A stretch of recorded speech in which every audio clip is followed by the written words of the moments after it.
how do you trust again? How do you invest as much as you've invested in politics as you have done previously after going through such heartbreak? You must invest, but never invest emotions. Okay. So you must develop people, you must encourage people to do the right thing, work on them, give them the necessary support where it is needed. But it must not go too hard. Yeah. To a point where when they disappoint you, you feel like you're disappointed by your blood brother. We make a mistake because we seem to think our colleagues are our friends. And we become so comfortable with each other. And when things happen, we now want to cry foul as if we didn't know some of these things. I see a lot of successful people like Ivan Khosa. He's not the kind of a guy who likes being around people a lot and having many friends. He had a friend called Screamer who passed away. May his soul rest in peace. But other than that, he's not a craftsman. He goes to work and do his work and does it diligently because they've never set a game of Kaizer Chiefs and Pirates starts at 3 and it started 3:30. So he has professionalized football. And he did so not because he befriended those people, but he worked with them and he knew their colleagues.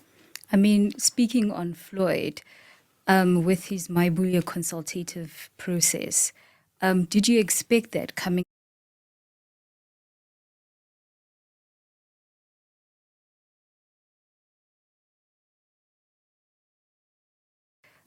of him, number one, and then publicly he's made so many public pronouncements, negative public pronouncement about your relationship with him, about operations going on here at EFF. Did you expect that? And just what do you make of it? I don't know how Floyd could have gone to Zuma and MK. I don't know how he could not have known Zuma would do that to him in a few months, because Zuma does that to everyone. Well,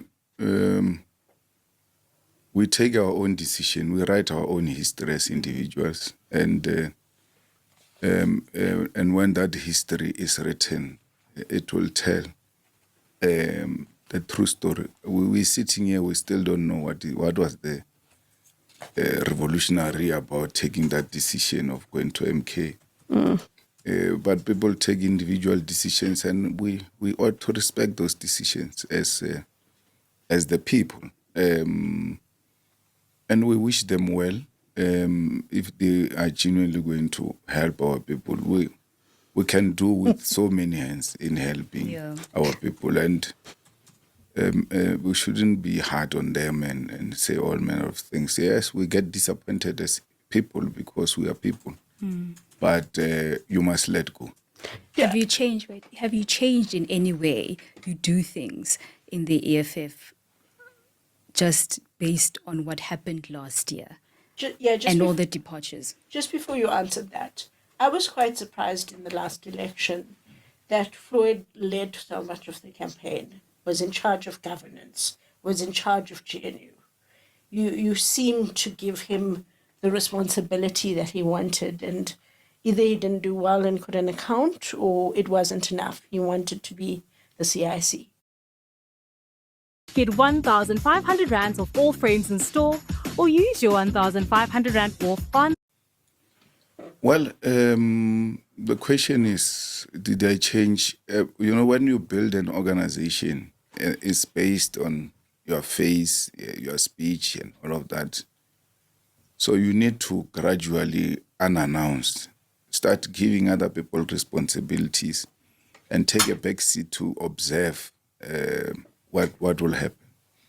And we did exactly that because we had developed an amount of confidence in some of these comrades. But when that happened, it suggested that I now have to be hands-on and make sure that we take care of the organization.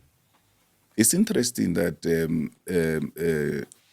he's calling us all manner of names, cult and all of that. But most decisions here were taken by him, were influenced by him. He says, I'm a cult. In the same sentence, he says, yeah, he wanted to make someone else Secretary General when he came from a caucus. And I suggested Marshal Dlamini, and Marshal Dlamini became Secretary General. If I was a cult, why would I agree to something like that? I was not from a caucus. I was sitting with him, we were talking, I said, Shadrach Tlaule can be the Secretary General. And he said, no, Marshal Dlamini.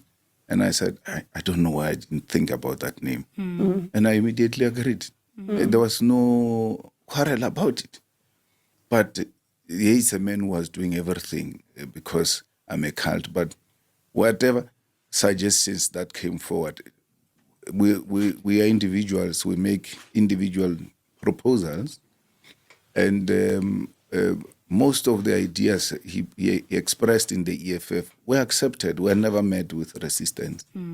So I don't know what got into their head. Maybe it's again, fostering that idea of fragmenting a black vote, make sure EFF gets as little votes as possible and so many political parties, then the DA grows with the Freedom Front Plus and the IFP, and then they take over South Africa. But it is our duty as leaders to accept that from time to time people are going to insult you, especially the people you worked with, the people you are close with. People are destroyed by people who are close to them, not people from far. So you ought to accept that, but do not degenerate to their level. Just leave them to say whatever they say. People will see them for who they are. Yeah. Anything else, Floyd? Moving on to the ANC now and the EFF and the GNU going back. Post-2026, do you see the GNU surviving? And what do you see the ANC's role in the future of South Africa now? Well, the ANC is going to become very insignificant when we go forward with the political landscape of South Africa.